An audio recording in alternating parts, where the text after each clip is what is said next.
Let's jump right into this. Number one, self-care. I'm going to share a quick story with you about what life was like before I met my wife. A typical day for me looked like this. I woke up around 7:30 in the morning, got ready for work, and was in by about 8:30. At 10, a lady would stop by with a food cart full of delicious foods. I usually got a breakfast burrito or a breakfast bowl, and come lunchtime, I ate out. At around 2 or 3, I'd be sitting at my desk, literally struggling to stay awake. I'd get home around 6 and play video games for several hours until I'd realize it's midnight or 1 a.m. Then I'd start the same thing all over again the next day. I was exhausted all of the time. I usually didn't feel good, got headaches often, and generally had low productivity at work. That all completely changed after I met my wife. She was into fitness, eating healthy, and getting her beauty sleep. Things I had neglected for years. The reason why I tell you this is because the concept is simple. When you feel good physically and mentally, it's not difficult maintaining a positive attitude. But the execution is hard. If you don't exercise and you eat junk, stay up late doom scrolling or playing video games, you're going to feel like crap. There's just no way around that. And the only way to improve is to begin by changing your beliefs. You do that by starting simple habits that help build momentum into proving to yourself that you can do it. In order to cultivate your best self, you're going to have to invest in those foundational 3 items. Number 2, gratitude. 2 weeks ago, I had a particularly exhausting day. I hadn't slept well the night before, and I spent the day rearranging the living room, which took a toll on me physically. And I didn't contribute to the missions I was looking to accomplish for that day. Missions is just what I refer to as goals or tasks for the day. But come dinner time, I had this moment that I just truly appreciated. My wife came home from work and we had dinner together. Talked about our days and started watching the season finale of Loki 2.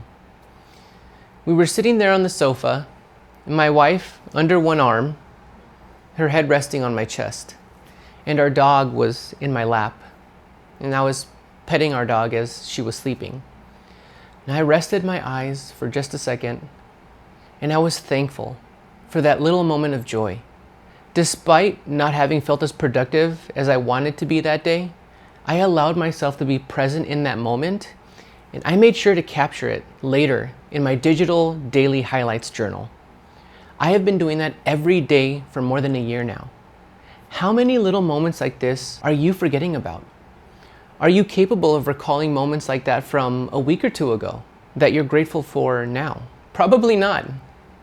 The reason why I tell you this is because this is the primary way I practice gratitude. I have more than a year of daily highlights to look back on, and it makes it pretty easy to look at life through a lens of gratitude. I learned to do that from Matthew Dix and his book Storyworthy. I recommend trying it out. It doesn't have to be every day, but try to recognize the beautiful moments of your day and capture them in a journal. Number 3, encouraging self-talk or thought.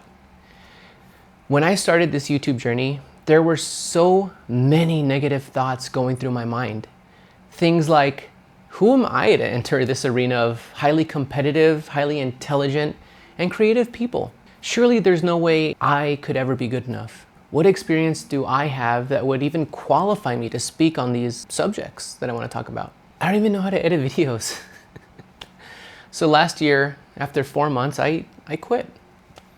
But I was determined to do better.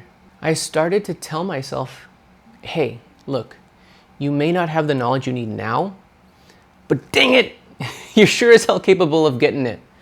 So that's what I did. I spent time instead embarking on my own personal growth journey.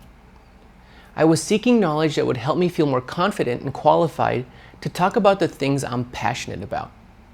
Self-management, personal knowledge management, and money management.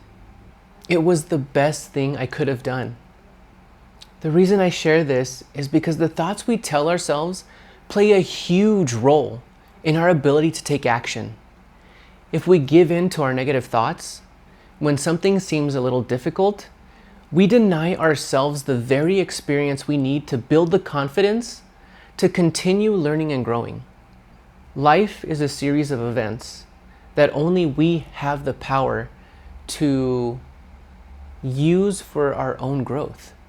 And it's through that cultivation process that contributes to your quality of life, joy, and fulfillment. Number 4, reframing setbacks and challenges. Oftentimes, things don't go according to plan. I didn't stay consistent with my YouTube channel last year, but that's okay. People can get so flustered by a plan falling apart, and there are going to be detours in life.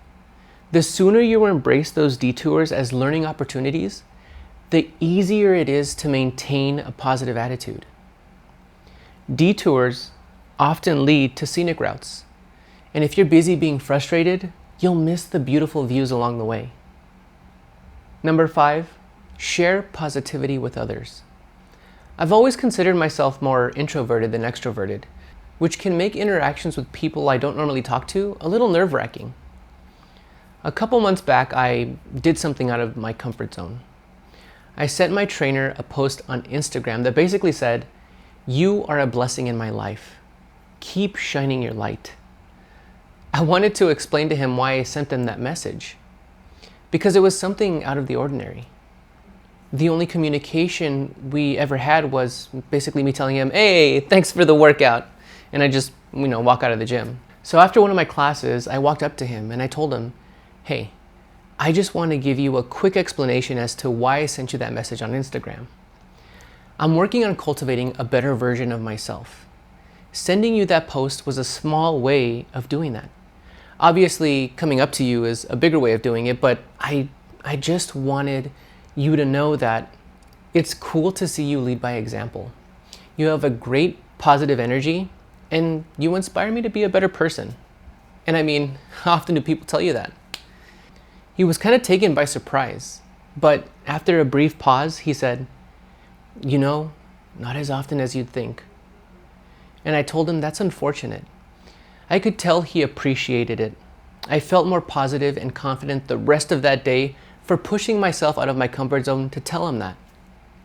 The reason I tell you that story is because telling someone something positive gives others unconscious permission to do the same. We all know this world could use a little more kindness, and it makes you feel good. So share something positive with someone today. I ended up having brunch with that same trainer a few weeks later, and he told me how much my words had a positive impact on him and that he truly appreciated me saying them. So I hope that tells you the power of spreading positivity.